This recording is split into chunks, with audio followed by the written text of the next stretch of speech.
Students, welcome two equations IAS. Students, हमारा चल रहा था इंडियन पॉलिटी में हम हिस्टोरिकल बैकग्राउंड डिस्कस कर रहे थे कि इंडियन कॉन्स्टिट्यूशन किस तरीके से बना। तो हमने इससे पहले वाले सेशन में डिस्कस करा था कि ईस्ट इंडिया कंपनी इंडिया में ट्रेड के लिए आई थी, धीरे धीरे करके वो पॉलिटिकल रूलर बन गई इंडिया में। तो हुआ क्या था कि 1757 में एक तो बैटल ऑफ प्लासी हुआ था और 1764 में बैटल ऑफ बक्सर हुआ था। इन दो बैटल को जीतने के बाद ब्रिटिशर्स ने इंडिया में अपने आप को बिल्कुल फर्म ग्राउंड में स्टैब्लिश कर लिया था और 1765 में एक ट्रीटी ऑफ इलाहाबाद साइन हुई थी। उसके बाद से ब्रिटिशर्स को दीवानी राइट्स मिल गए थे बंगाल, बिहार और उड़ीसा के। तो 1765 से 72 के बीच में ड्यूअल गवर्नेंस बंगाल में स्टैब्लिश हो गया था।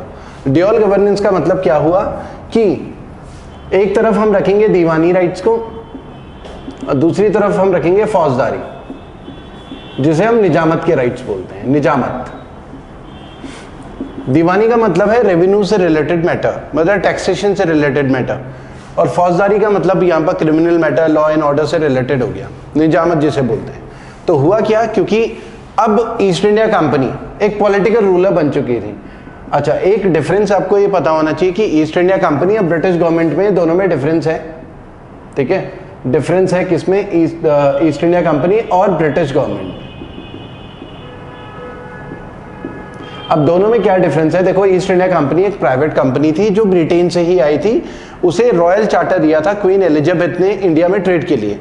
तो ईस्ट इंडिया कंपनी एक प्राइवेट कंपनी है, आई इंग्लैंड से ही है ट्रेड के लिए। उसे रॉयल चार्टर परमिशन मिला है, फरमान मिला है ट्रेड का, एक्सक्लूसिव राइट मिले थे और किसी प्राइवेट कंपनी को परमिशन नहीं थी इंडिया में ट्रेड की।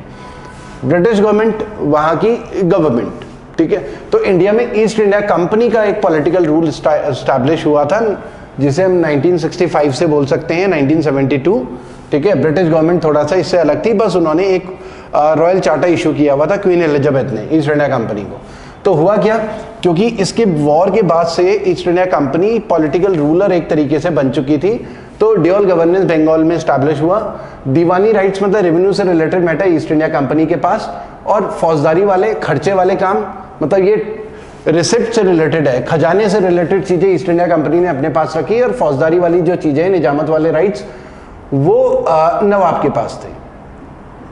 ठीक है, तो खर्चे वाली चीजें बंगाल के नवाब के पास था और दीवानी वाली राइट्स ईस्ट इंडिया कंपनी के पास। अब हुआ क्या इस टाइम पीरियड में, क्योंकि बंगाल का खजाना ईस्ट इंडिया कंपनी के कंट्रोल में था, तो लूट स्टार्ट हो गई, करप्शन स्टार्ट हुआ। उन्होंने पब्लिक के ऊपर एक्सेसिव टैक्सेशन लगाना स्टार्ट करा और करप्शन स्टार्ट करा। ईस्ट इंडिया कंपनी की इनकम नहीं हो रही थी, लेकिन कंपनी के सर्वेंट्स की इनकम हो रही थी। कंपनी के जो एम्प्लॉयज थे वो अपनी जेब भरते जा रहे थे, और जो एंट्रीज वगैरह है टैक्सेशन की वो सब नहीं कर रहे थे। कंपनी के पास कुछ नहीं आ रहा था, कंपनी के एम्प्लॉयज करप्शन के थ्रू बहुत कमा रहे थे, और ये सारा पैसा वो इंग्लैंड लेके जा रहे थे, बड़ी बड़ी प्रॉपर्टीज वगैरह खरीद रहे थे। तो इन 7 सालों में क्या हुआ कि ब्रिटिश गवर्नमेंट ने ये देखा कंपनी के सर्वेंट्स तो मालामाल हो गए, लेकिन जो ईस्ट इंडिया कंपनी है वो बैंकरप्ट होने के कगार पे थी, बंद होने के कगार पे थी।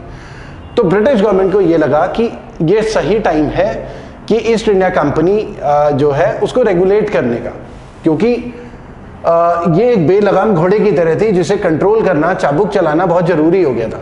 ठीक है, तो ईस्ट इंडिया कंपनी के लिए ब्रिटिश गवर्नमेंट एक रेगुलेटिंग एक्ट लेकर आई, जो हमने डिस्कस कर रहा था लास्ट क्लास में, रेगुलेटिंग एक्ट ऑफ 1773।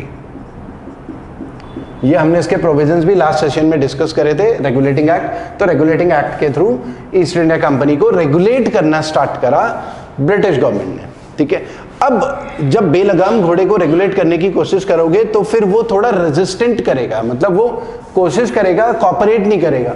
तो ऐसा ही हुआ 1973 के बाद से लगातार 1784 तक कह सकते हैं। तो इस टाइम पीरियड के बीच में जो ईस्ट इंडिया कंपनी है और ब्रिटिश गवर्नमेंट है, उनके बीच में क्लैशेस स्टार्ट हुए, क्योंकि 1773 के बाद से, रेगुलेटिंग एक्ट के बाद से, ये फर्स्ट एक्ट था जब ब्रिटिश गवर्नमेंट ने जो है इंडियन अफेयर्स में इंटरफेयर करना स्टार्ट करा, मतलब ईस्ट इंडिया कंपनी की वर्किंग में इंटरफेयर करना स्टार्ट करा थ्रू रेगुलेटिंग एक्ट ऑफ 1773, और क्लैशेस होने लगे।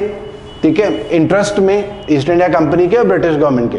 तो ब्रिटिश गवर्नमेंट को लगा कि अब टाइम है कि ईस्ट इंडिया कंपनी को धीरे धीरे करके लात मार के इंडिया से बाहर किया जाए, और फाइनली 1858 में ईस्ट इंडिया कंपनी को इंडिया से बाहर कर दिया गया लात मार के। ठीक है, उसका एक प्रोसेस था, वही प्रोसेस हम समझने की कोशिश कर रहे हैं। ठीक है, ये वाला जो टाइम पीरियड था, इस बीच ईस्ट इंडिया कंपनी कॉपरेट नहीं कर रही थी। रेगुलेटिंग एक्ट बना तो दिया था कि ताकि वो करप्शन वगैरह ना करें, और क्योंकि अगर किसी कंट्री को एक्सप्लॉइट करना है तो इतना भी ज़्यादा एक्सप्लॉइट मत करो कि आगे बहुत ज़्यादा प्रॉब्लम्स हो जाए। एक्सप्लॉइट करना है तो धीरे धीरे एक्सप्लॉइट करो, ये उनकी पॉलिसी थी ब्रिटिशर्स की, ब्रिटिश गवर्नमेंट की। ठीक है, तो हुआ क्या कि 1784 में विलियम पिट्स, वो ब्रिटेन के प्राइम मिनिस्टर थे, विलियम पिट, ये ब्रिटेन के पीएम थे। तो ये क्या लेकर आया, पिट्स इंडिया एक्ट आया इंडिया में, पिट्स इंडिया एक्ट 1784। अब पिट्स इंडिया एक्ट में क्या था 1784 में, इसमें नंबर 1 पहली चीज इस तरीके से बना लेंगे, कोर्ट ऑफ डायरेक्टर्स और board of control, board of control. अच्छा स्टूडेंट्स, अगर आपको ये वीडियो पसंद आता है तो लाइक जरूर करें और हमारे चैनल को सब्सक्राइब जरूर करें। ये एक पूरी सीरीज है इंडियन पॉलिटी की, जो हम कंटिन्यू रखेंगे, रेगुलर बेसिस पे वीडियोस डालते रहेंगे, जिसमें आपका पूरा इंडियन पॉलिटी कवर होगा। ठीक है, हाँ, कोर्ट ऑफ डायरेक्टर्स कौन थे, ये 24 इन नंबर्स थे। ये कोर्ट ऑफ डायरेक्टर्स क्या होता है कि कंपनी के जो शेयर होल्डर्स होते हैं ना, कंपनी के शेयर होल्डर्स डायरेक्टर्स को अपॉइंट करते हैं, ताकि ये जो डायरेक्टर्स है ना कंपनी की वर्किंग को संभाल सकें, ताकि शेयर होल्डर के इंटरेस्ट जो है उसके ऊपर फर्क ना पड़े, मतलब शेयर होल्डर्स के अगेंस्ट कंपनी का ना काम कर रही हो। तो कंपनी को शेयर होल्डर्स के फेवर में हिसाब से काम करना होता है। ठीक है, ताकि उनके साथ धोखाधड़ी ना हो। तो 24 डायरेक्टर्स थे, मतलब बेसिकली ये ईस्ट इंडिया कंपनी। तो 2 हिस्सों में बट गया। अब बोर्ड ऑफ कंट्रोल, ये 6 मेंबर्स, मतलब बोर्ड ऑफ कंट्रोल इससे पहले नहीं था रेगुलेटिंग एक्ट में, ये एक नई चीज जोड़ी गई, बोर्ड ऑफ कंट्रोल। और इस बोर्ड ऑफ कंट्रोल में 6 मेंबर्स होंगे और headed by finance minister England. England में जो फाइनेंस मिनिस्टर होगा वो इसको हेड करेगा।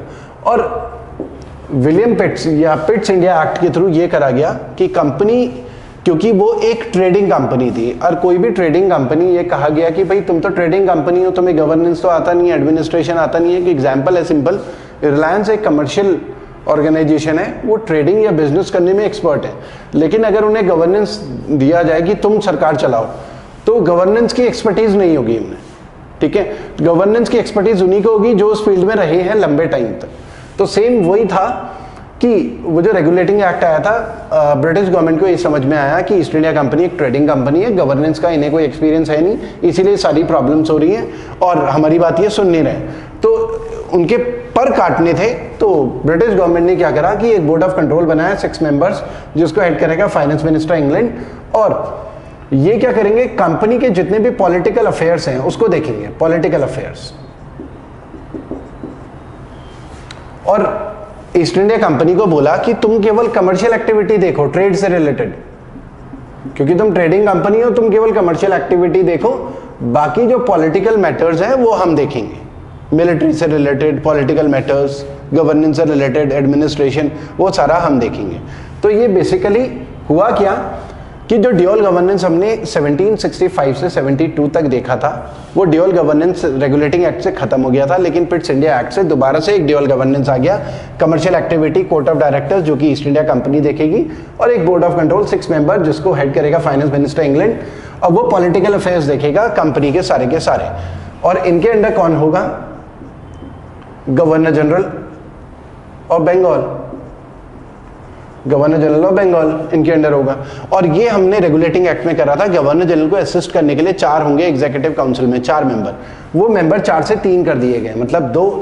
नंबर 2 अगर हम बात करें, गवर्नर जनरल काउंसिल में, council to assist governor general, council to assist governor general, council में टू असिस्ट गवर्नर जनरल 4 से मेंबर कर दिए गए 3, 4 मेंबर से 3 मेंबर कर दिए गए। ठीक है, तो एक तो दूसरा इंपॉर्टेंट फैक्ट ये है कि गवर्नर जनरल काउंसिल में मेंबर 4 से 3 कर दिए। उसके अलावा कुछ इंपॉर्टेंट पॉइंट ये हैं कि सारे के सारे मैटर्स में, in all matters, number 3, in all matters. देखो और भी प्रेसिडेंसीज थी इंडिया में उस समय पे, बॉम्बे प्रेसिडेंसी हुआ करती थी, मद्रास प्रेसिडेंसी हुआ करती थी, तो सारे मैटर्स में बॉम्बे प्रेसिडेंसी और मद्रास प्रेसिडेंसी डिक्लेयर की गई कि वो बंगाल प्रेसिडेंसी के सबऑर्डिनेट होंगी in all matters. Bombay and Madras were declared subordinate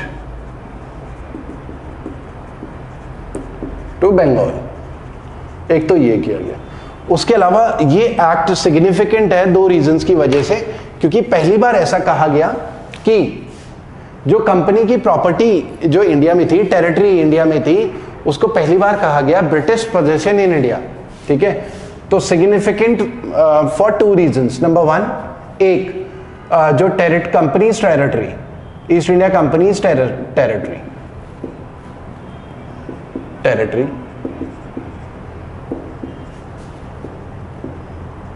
was said, क्या कहा गया, ब्रिटिश, ये क्योंकि एग्जाम में भी आया है तो ये जरूर नोट डाउन कर लेना, ब्रिटिश पोजेशन इन इंडिया। एक तो इस फैक्ट की वजह से क्योंकि एग्जाम में आया हुआ है, दूसरा ब्रिटिश गवर्नमेंट को एक सुप्रीम कंट्रोल मिल गया। नंबर टू, दूसरा इसमें यह है कि British government was given the supreme control over companies affair in India.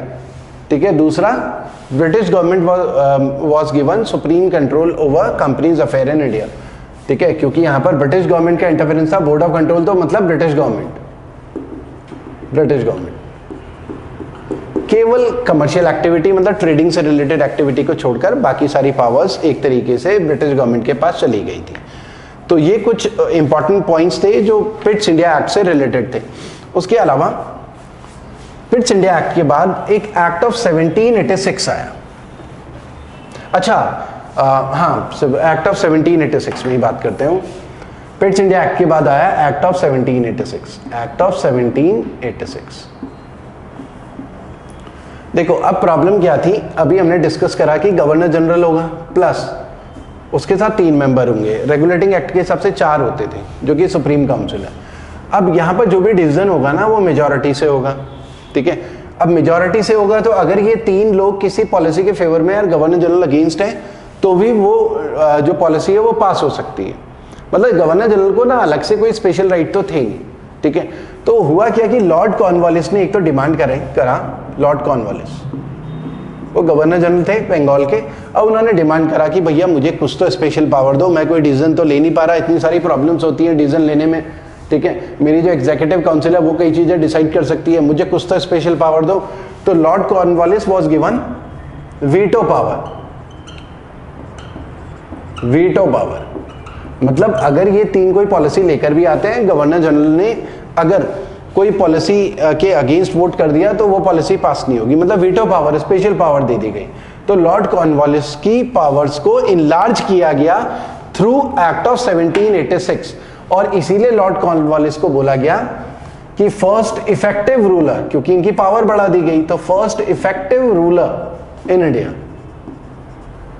In British India के फर्स्ट इफेक्टिव रूलर थे लॉर्ड कॉर्नवालिस, और इसीलिए इनको कमांडर इन चीफ भी बोला गया, कमांडर इन चीफ। तो ये भी एग्जाम में कई बार आया कि कमांडर इन चीफ किसे बोला जाता है या फर्स्ट इफेक्टिव रूलर किसे कहा जाता है ब्रिटिश इंडिया के टाइम पर, तो लॉर्ड कॉर्नवालिस को कहा जाता है। ठीक है, तो ये कुछ इंपॉर्टेंट फैक्ट्स थे जो कि पिट्स इंडिया एक्ट और इसमें थे। उसके अलावा चार्टर एक्ट आता है 1793 में।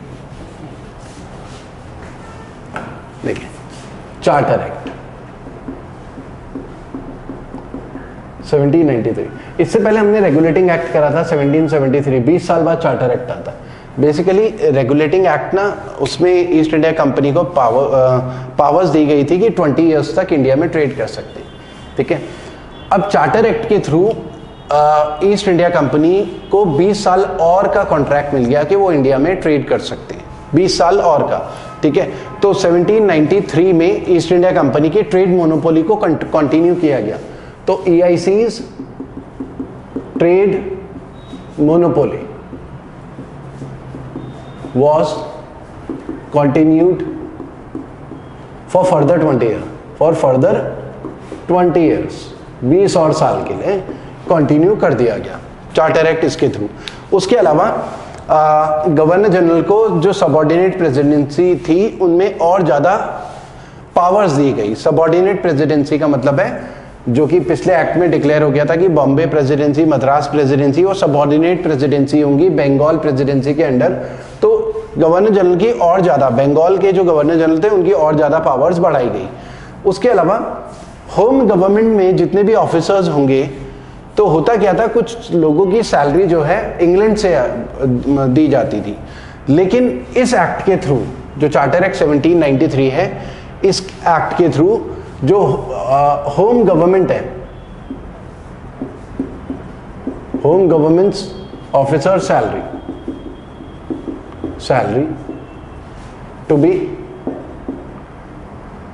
Drawn from revenue of Bengal, तो बंगाल के रेवेन्यू से ही सबकी सैलरी दी जाएगी। मतलब बंगाल के रेवेन्यू पे और ज्यादा बर्डन आ गया। इंग्लैंड से कोई भी यहां पर आता है तो उसकी भी सैलरी बंगाल के रेवेन्यू से दी जाएगी। ठीक है, अब इसमें इतना ही है। इससे अगर नेक्स्ट चार्टर में आते हैं, क्योंकि 20 साल के लिए कॉन्ट्रैक्ट दिया गया था ईस्ट इंडिया कंपनी को, तो चार्टर एक्ट 1813, इसमें 20 ईयर्स अगर ऐड करेंगे तो 1813 होता है। तो चार्टर एक्ट ऑफ 1813 के थ्रू हुआ क्या, जो ट्रेड मोनोपोली थी ईस्ट इंडिया कंपनी की, उसे जो है उसे एबॉलिश कर दिया गया, खत्म कर दिया गया। ट्रेड मोनोपोली का मतलब है कि इंग्लैंड से जो बहुत सारी प्राइवेट कंपनीज थी जो इच्छा कर रही थी कि इंडिया में आकर ट्रेड कर सकते हैं, कि ट्रेड करने की, लेकिन ईस्ट इंडिया कंपनी को ही एक्सक्लूसिव राइट दिए थे ब्रिटिश क्राउन ने कि इंडिया में आके ट्रेड करे। तो मतलब मोनोपोली थी, ईस्ट इंडिया कंपनी के अलावा कोई भी इंडिया में ट्रेड नहीं कर सकता था। ठीक है, तो इस एक्ट के through trade monopoly of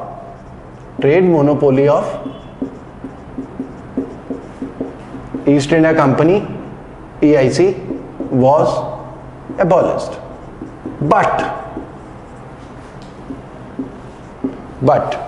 trade monopoly east India company की एबॉलिश तो कर दी गई। मतलब इंग्लैंड से अब कोई भी कंपनी आ सकती है, प्राइवेट कंपनी, इंडिया में ट्रेड के लिए ईस्ट इंडिया कंपनी के अलावा।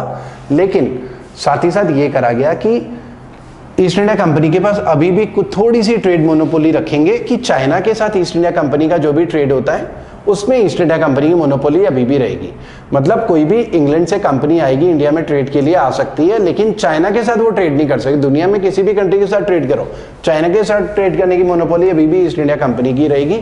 और उसके अलावा टी की, चाय पत्ती की ट्रेड की मोनोपोली इंडिया के साथ, इंडिया में जो भी चाय पत्ती वगैरह हो रहा है उसकी मोनोपोली भी ईस्ट इंडिया कंपनी को ही रहेगी। कोई भी ब्रिटिश कंपनी इंडिया में आती है तो वो चाय पत्ती का ट्रेड नहीं कर सकते, और मसालों का कर लो, इंडिगो का कर लो, किसी भी चीज का कर लो, लेकिन चाय पत्ती का नहीं कर सकते। ठीक है, तो इसमें कॉन्टिन्यूएशन में ये लिखना है, but trade with China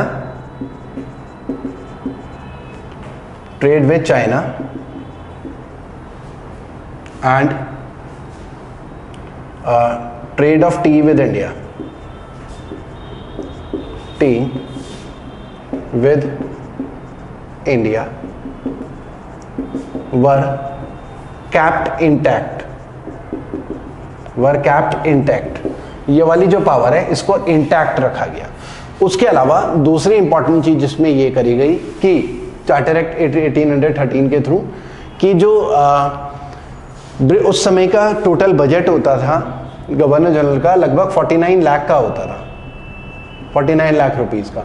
in 49 lakh में से 1 लाख रुपीस वो डिसाइड करेगा कि वो एजुकेशन में खर्च किया जाएगा इंडिया में। तो ये एग्जाम में कई बार आया है कि पहली बार किस चार्टर एक्ट में ऐसा था कि 1 लाख रुपए जो है इंडियन एजुकेशन में खर्च किया जाएगा। तो चार्टर एक्ट 1813 में था कि 1 लाख रुपए एजुकेशन में खर्च किया जाएगा। तीसरा इंपॉर्टेंट पॉइंट ये है कि क्रिश्चियन मिशनरीज जो हैं इंग्लैंड से, जो इंडिया में यहाँ पर क्रिश्चियनिटी को फैलाने के लिए आना चाहती थी, उनको परमिशन दी गई कि वो इंडिया में आ सकते हैं। तो Christian missionaries were allowed to enter in India. ठीक है, in order to enlighten the masses को इनलाइटन करने के लिए क्रिश्चियन मिशनरीज को भी परमिशन दी गई। तो ये भी एक इंपॉर्टेंट फैक्ट है, एग्जाम में आया हुआ है। तो Christian missionaries were allowed to enter India in order to enlighten the masses.